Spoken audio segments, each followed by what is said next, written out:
Hey guys, welcome back. Welcome to my channel. Today is going to be my labor and delivery story. Yes, I finally delivered my baby boy on October 11th. I'm not really sure when you're going to be seeing this video. It's already the 19th, and I'm just now filming it, and I got kind of behind on my filming, so I have some other videos I want to get up first, but I wanted to film this while it was still fresh in my head. So I'm not sure when you're going to be seeing it, but I did give birth on the 11th. So basically I was 41 weeks on the October 9th, and that was when I was scheduled to be induced. So I was scheduled to be induced at 4 a.m. on October 9th, so that's when we got to the hospital. When I got to the hospital, I was not dilated at all. My cervix was not thinned. Basically, my body was just still not ready for baby. So they didn't want to start me on Pitocin quite yet. They gave me 3 or 4 doses of this pill. I can't remember what the pill was called, but it basically was supposed to help kind of get my cervix going and get the process started before they started me on Pitocin. So the whole day of the 9th, from 4 a.m. to midnight, I had just been taking that pill. They didn't start me on Pitocin or anything. I just was on that pill that whole day. I had been feeling slight contractions here and there, but nothing crazy. And then finally at midnight on, it would have been the 10th, they finally started me on Pitocin and gave me 1 more dose of that pill. So I was finally on Pitocin, and then that next morning the doctor came in to check me probably around like 7 a.m. on the 10th, and I still was not dilated at all. My cervix was not thin. Nothing was happening. Very, very frustrating, very depressing. So basically she just said, we're gonna wait, we're gonna keep going on the Pitocin and we're gonna see what happens. So that day basically I just waited all day on Pitocin. That night, my water broke. So the night of the 10th, my water finally broke. So that was exciting to have something, something happening. So that was reassuring.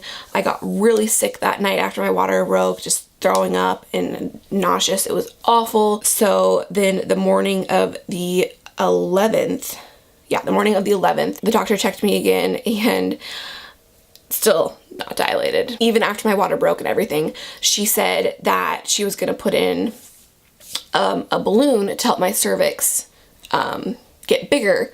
And as she was like putting it in, mind you, this does not feel good, like putting in this balloon. I'm like squirming around, saying how much it hurt, blah, blah, blah. And then she said something about, oh, I ruptured her membranes. And the nurse was like, oh, her water broke last night. And the doctor was like, what? And the nurse was like, yeah, her water broke last night. And the doctor was like, no one told me, like, we don't do a balloon after someone's water broke. So like that was so frustrating that no one had told my doctor that my water had broke, and she was trying to do a procedure on me that shouldn't have been done when my water broke. So that was frustrating.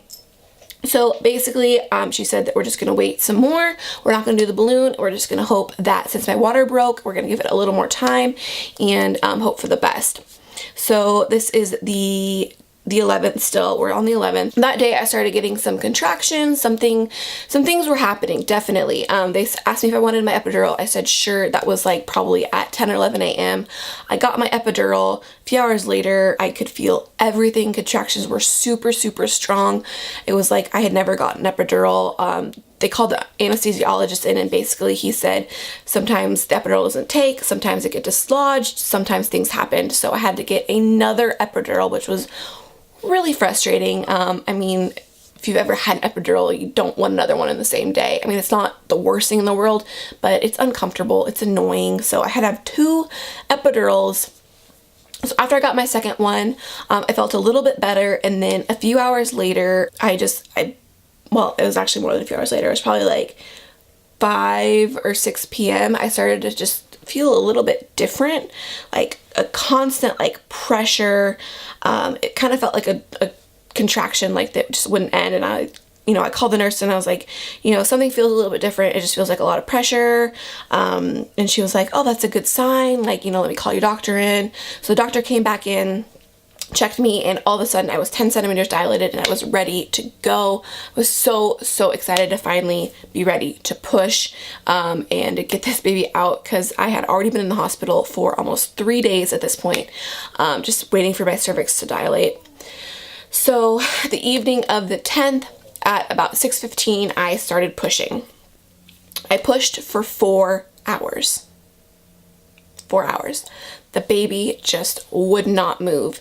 They said that when they felt it, when I pushed, he moved, but then when I stopped pushing, he just like went right back up. He just would not move. So after 4 hours of pushing, the doctor came in and said, you know, you can push for another hour if you want, but honestly, I don't think that this baby is gonna move. So it's kind of time to start thinking of other options. And at that point, I was physically tired. I was emotionally tired. Not to mention during that 4 hours of pushing, I got sick. I was vomiting. I was so stressed, and I was over it. I was like, okay, yep, let's just do the C-section and be done with it. I can't take it anymore. So finally, at about 10:30, 11 o'clock, I had my C-section, and baby boy was born at 11:30 on October 11th. It was such a long, intense, emotional labor, like both the epidurals. It was insane. Like, and then having to end in a C-section, and I did not want a C-section. I broke down. It was a really, really emotional time. But, you know, in the end, baby boy's here, he's safe, and everything went as good as it could. I'm still super, super sore from my C-section. Well, not super sore, I shouldn't say that, but I mean, sometimes if I move wrong or something, you know, I'll get like a little pinch here and there, but I'm a week postpartum now, so hopefully I'm on the mend here soon. He weighed 8 pounds,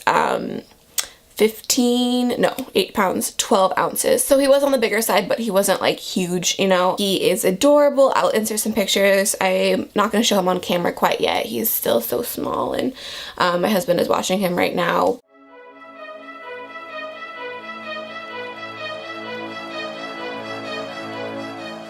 Yeah, and afterwards, in the hospital, it went okay. They did some blood tests, and he had some high levels of bilirubin, which is basically like the early stages of jaundice. So unfortunately, he had to sit on this like little light for quite a long time. So we ended up being in the hospital for like 5 days. It was awful. But yeah, he had to sit on this little light for a long time to try and kind of break down the jaundice and all of that. Ultimately, you know, he's fine, but we did have to stay a couple extra days because of that. And then for me, my white blood cell count was like really high for some reason, and they weren't sure, so they wanted to monitor me too. So it was exhausting and long, but you know what? We're both here, we're happy, we're healthy, and everything worked out. So that is my labor and delivery story. I hope you guys enjoyed. Thank you guys so much for watching. Please subscribe before you leave, and I'll see you in my next one. Bye.